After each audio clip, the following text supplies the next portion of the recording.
Good morning. Welcome to Assembly. It's Monday the 1st of June.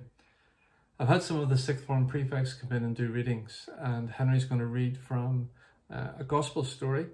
It tells of the end of days. It also tells of the things that God is interested in. So let's listen to Henry for a moment. This morning's reading is taken from Matthew 25, beginning at verse 31.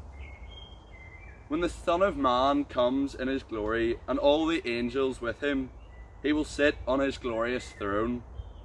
All the nations will be gathered before him, and he will separate the people one from another, as a shepherd separates the sheep from the goats. He will put the sheep on his right, and the goats on his left. Then he will say to those on his left, "Depart from me, you who are cursed, into the eternal fire prepared for the devil and his angels. For I was hungry, and you gave me nothing to eat. I was thirsty, and you gave me nothing to drink. I was a stranger, and you did not invite me in. I needed clothes, and you did not clothe me. I was sick and in prison, and you did not look after me." They will answer, "Lord, did we see you hungry or thirsty, or a stranger, or needing clothes, or sick in prison, and did not help you?" He will reply, "Truly I tell you, whatever you did not do for one of the least of these, you did not do for me."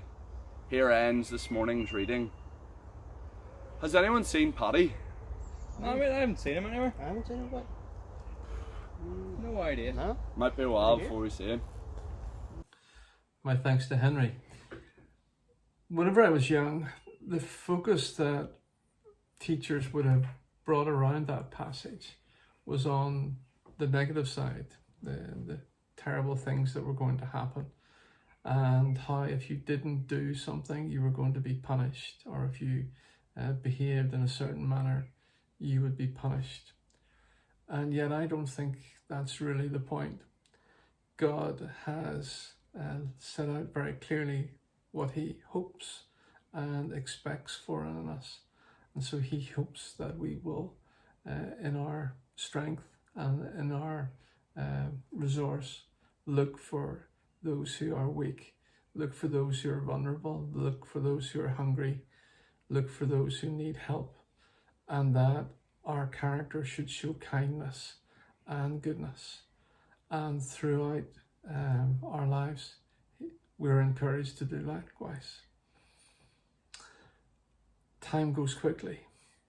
It strikes me that as these boys go, I say goodbye to boys that I met first in junior school.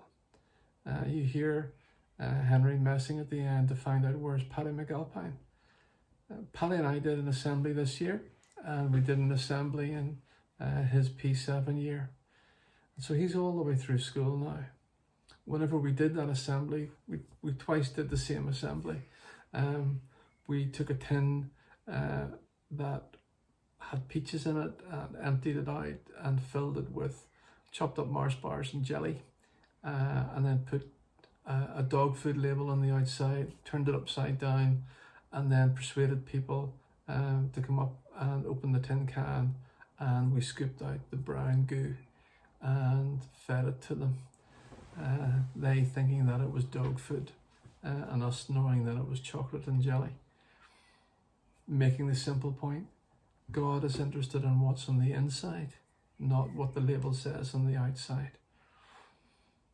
God is interested in each of us, and he's interested that each of us demonstrate kindness and goodness.